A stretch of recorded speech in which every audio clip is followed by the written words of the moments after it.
Chapter 31, Impact Statements. Just before formal sentencing by Judge Otho Easter on January 5, 2011, victim impact statements were read in court. Many people were heartbroken by the brutal crimes and very angry at Matthew Hoffman, who sat at the defense table next to his attorneys as one after another, family members and friends, either read their victim impact statements or had them presented to him. One of those people was Tammy Irwin, a close friend of the Herman family. Tammy's husband, Terry, had grown up with the Herman children, Tina, Eric, Bill, and Jason, and Tammy had known them for 24 years. Tina's mother, Barb, had babysat Tammy and Terry's children, and Tina would go along and help babysit the Irwins' kids from the time she was in elementary school until she was in high school. Tammy and Terry had helped to celebrate all the Herman children's high school graduations, weddings, and births. They also spent Christmases and New Year's Eve with them over the years. Before launching into the impact of the horrific crime, Tammy thanked the SWAT team, FBI, Bureau of Missing and Exploited Children, Mount Carmel Health's Crime and Trauma Assistance Program, and everyone who had helped in the search for Tina, Cody, Stephanie, and Sarah. Tammy then said, Cody, Tina, and Stephanie were brutally murdered in Tina's home. Matthew Hoffman broke into Tina's home, robbed Sarah of her innocence, and corrupted her of her morals. He lied, he cheated, he stole, he murdered, and he has no respect for human or animal lives. Tammy related that as a parent, her biggest fear was that something might happen to her children. Since the incident of November 10th, she feared for her daughter to be alone at any time. When the subject was brought up at home, Tammy started crying. It had caused her many sleepless nights. Even in the daylight hours, she would often be consumed by thoughts of what had happened to Tina, Cody, Stephanie, and Sarah. Tammy said it was beyond the worst horror movie she could think of. Speaking of Sarah, Tammy said, a sweet 13-year-old girl was tied up and gagged in her own home while this evil monster murdered her mother and little brother. Tammy noted that grief, fear, and insecurity would be a part of Sarah's life to come, and said she couldn't even imagine what Sarah and her family were going through at the moment. She said, Matthew Hoffman is not sick, he is just evil. There is absolutely no way this beast can be rehabilitated. She likened all that Hoffman had done to a nightmare from which no one in the area could ever be fully able to wake up from. She called him the devil child of Satan and asked that the judge show him no mercy. She also asked that he be kept in isolation in a high-security prison and never be allowed to see the light of day again.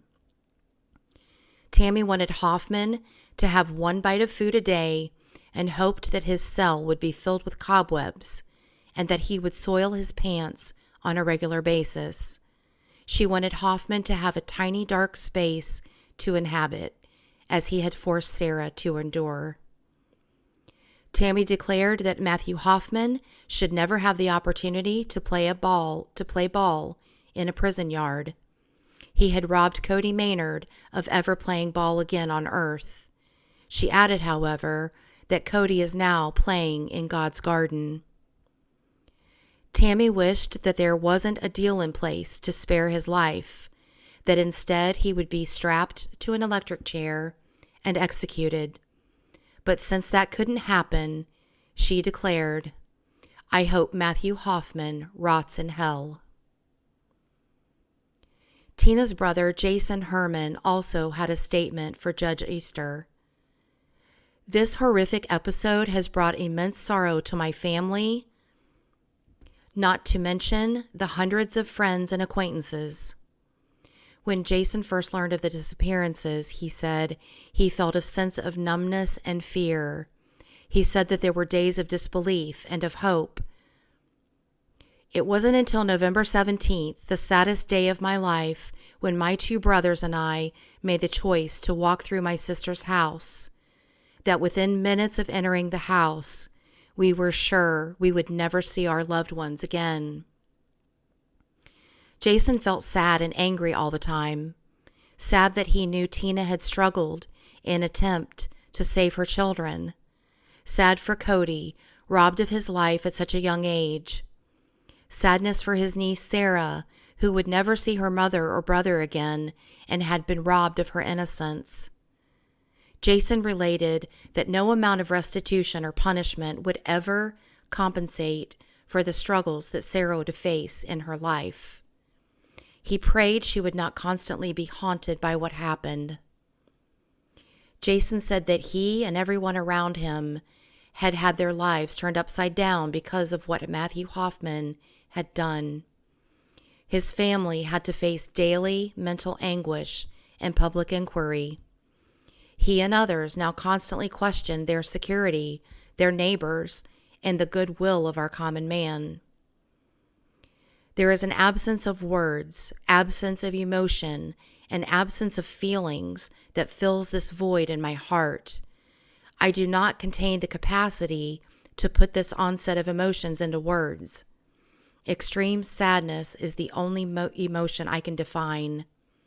I wish that Matthew J. Hoffman is sentenced to serve the hardest, most uncomfortable time possible for the rest of his breathing days. Tracy Herman, Jason's wife, also addressed the judge.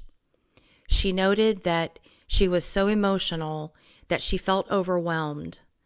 Tracy related that Tina was a hardworking mother dedicated to creating a life of happiness for her children. Cody and Sarah were beautiful children, great students, dedicated to softball and baseball. They were two innocent children just going through life like any child should. Tracy stated that because Jason was so overwhelmed by what happened, it was she who had to explain the tragedy to their young children, 8 and 5 years of age. She asked, "How do you explain something so horrific to children who have been blessed to know nothing but love?"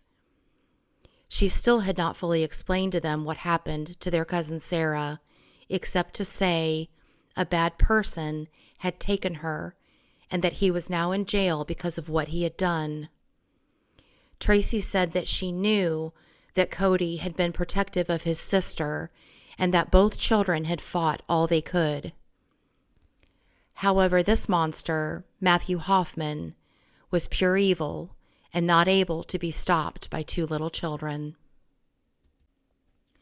Tracy related that since the first day she had learned about the incident on King Beach Drive, she had suffered from lack of sleep, weight loss, headaches, and nausea. When she did fall asleep, she was haunted by nightmares. The most consistent thing she felt was fear. Fear of being alone in the house, fear of traveling alone to town, fear for the safety of her children.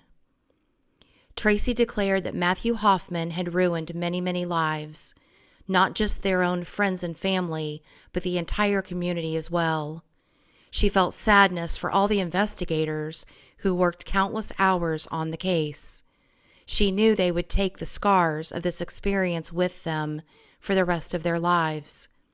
Most of all, she said, she felt such a deep sadness for Sarah that at times she could not utter a word about it. Tracy ended by saying, "I believe wholeheartedly in the United States justice system and have faith that you will impose the maximum sentence on Matthew Hoffman." Tina's brother Bill Herman gave a statement similar to those of Jason and Tracy, adding that for years to come, they would have to celebrate birthdays, family events, and holidays without Tina and Cody. Bill was extremely angry at Matthew Hoffman and didn't mince his words. "You are a coward, a real piece of shit. I can only hope and pray that God takes you out soon. I hope you rot in hell, you be treated and tortured as you have done to our family member. If only the law would allow us, my brothers, Larry and I, would enjoy the opportunity to dismember you alive." Lisa Roby, Bill's girlfriend, was just as adamant. "There is no amount of punishment that is even comparable to the heinous acts and level of brutality that Hoffman put into the kidnapping, torturing, and slaughtering of our family. If justice cannot be served here in this lifetime, he will experience it in full force when he reaches the fiery pits of hell." Tina's mother, Barbara Herman, expressed, "Matthew Hoffman is not a normal human being. He's a ruthless, selfish animal who took the lives of 3 loving and caring individuals. He murdered them, cut them up into pieces, stuffed them all in garbage bags, and then, if that wasn't enough, he proceeded to lower them into the hollow of a tree where they would be almost impossible to find. No mother should have to bury her baby girl and grandson at the same time." And Larry's mother, Sarah's grandmother, Esther Maynard, related, "I cry all the time. How could I not? Sweet Cody and his mom, Tina, were taken from us in the worst possible way. I find myself shaking inside. The only way to describe this pain is to say that it's as if I were shot in the heart by a shotgun." Esther, like others, had hoped that Matthew Hoffman would suffer all the torments of hell. "I beg that your days be long and full of agony as you deserve." Belinda Thompson, Stephanie Sprang's stepmother, hoped that Hoffman would suffer hell on earth as well as in the hereafter. She prayed that he would constantly be looking over his shoulder in prison, afraid of who might rape him or kill him, that he never know one more moment of peace. "My wish is that you remember I will never forgive you. I will never forget that I look forward to the day that you live eternally with the demons of hell. May you be torched and burned over and over forever. I will hate you to the day I die for what you have done to my family and my community." Stephanie's daughter Tricia said, "The pain I have endured is unbearable. Not only have I lost a mother who I'll never get back, but I feel like I've lost my younger brother, Cody, for whom I've played the role of a second mom." Tricia related that 2 weeks prior to the events of November 10th, she and Stephanie had been squabbling, as mothers and teenage daughters often do. Tricia found it incredible now that she couldn't know then how little time she had left with her mother. "I never thought I'd lose her and become completely helpless. Everyone tries to help me, but no one can help like her. She knew what to say and how to say it." Tracy Maynard, Larry's wife, asked Matthew Hoffman, "How could you do this to our family? How can you call yourself a human being, for that matter? What kind of man preys on 2 innocent women and children?" Tracy spoke of how she had to try and explain all of this to her 4-year-old son, AJ, who woke up crying every day because he missed his big brother, Cody. Tracy said she had to explain that Cody and his mom, Tina, were now in heaven. "You have ripped my family apart mentally and physically. It's hard to go on with life since things will never be normal again, and this tragedy has changed our lives forever."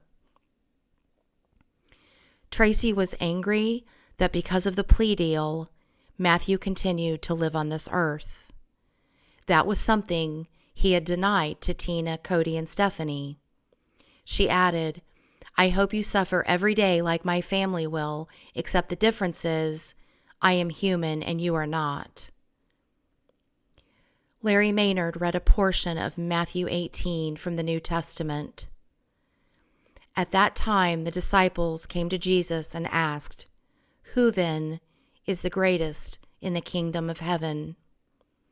Larry related the story of Jesus calling the little children to him and his words, "If anyone causes one of these little ones, those who believe in me, to stumble, it would be better for them to have a large millstone hung around their neck and to be drowned in the depths of the sea. Woe to the world because of the things that cause people to stumble." Larry said later, "I purposely picked a verse from Matthew to see how Matthew Hoffman would react to that. He didn't react at all. He just stared down at the desk in front of him." Larry was just as angry at Matthew Hoffman as the others had been. He said in his statement, "I don't even know where to begin. My kids are my world, like most parents. On November 10th, my life as I knew it changed forever. The children that Tina Herman and I brought into this world, Cody and Sarah Maynard, were two beautiful kids. Sarah was only 4 pounds, 9 ounces, and 6 weeks premature. Cody was 5 pounds, 7 ounces, and was a preemie also. I could hold each one of them in the palm of my hand. When God gave me these two beautiful kids, I knew I was responsible for more than just myself. These two precious babies depended on me and looked up to me as their father. A child's bond is like no other love or bond I believe you can have with anything else on earth. Matthew Hoffman, when you took my son from me by brutally stabbing him to death and then cutting up his body like a piece of meat, a majority of me died with him. I am very thankful my daughter lived despite the wrath of your evil, but she will never be the bubbly little innocent girl she once was. My son, Cody, was a straight-A student who had dreams of going into the Coast Guard and being a helicopter pilot. He would have saved a lot of lives. He was that type of kid. So you didn't just take him from our family, you deprived America of a great human being. I used to think the parent was the teacher of children, but they taught me more about love than I ever knew existed. Matthew, my son, was on this earth for 11 years, and I guarantee you, he made more of a positive impact and showed more love than you have shown in your entire life. Matthew Hoffman, you are a coward, a spawn of the devil. Any man who can harm 2 innocent women and 2 innocent kids is a pathetic person. Whatever they do to you today won't even be half as much as God will do to you on Judgment Day. I hope that you are cast into the fiery pits of hell, you sorry excuse for a human being. I hope you wake up every day thinking of Tina, Cody, Sarah, and Stephanie, and I hope you get jailhouse justice. Maybe God can forgive someday, but I sure as hell never will. There isn't a night that goes by that I get much sleep. My every waking moment is spent grieving the loss of my 11-year-old son and pain for my 13-year-old daughter. She has lost her mother and brother, and I wish as her father that I could take that loss away from her. Every morning when I wake up, I think it's just a bad dream that someone killed my son and kidnapped my daughter. And then a couple minutes go by, and it really sets in that this isn't a bad dream. This is reality. No more throwing a football with Cody. No more playing video games. No more baseball games. No more fishing trips. First car for graduation. College. What would his kids look like? We will never know. No more birthdays. A couple of weeks before this, I told him I would take him to a Cleveland Browns game. That's not going to happen now. How do I explain to his 4-year-old half-brother, whom he looked up to, that Cody is never coming home? I have to say, son, he is in heaven with God. Matthew Hoffman, you should totally be ashamed of what you did, but I do not believe you have a conscience or a heart. So with that, I hope you rot in hell, you sick bastard. All of these people expressed their grief, anger, and hatred of Matthew Hoffman. but none more so than Larry Maynard and his family. That included the one survivor of the tragedy, Sarah.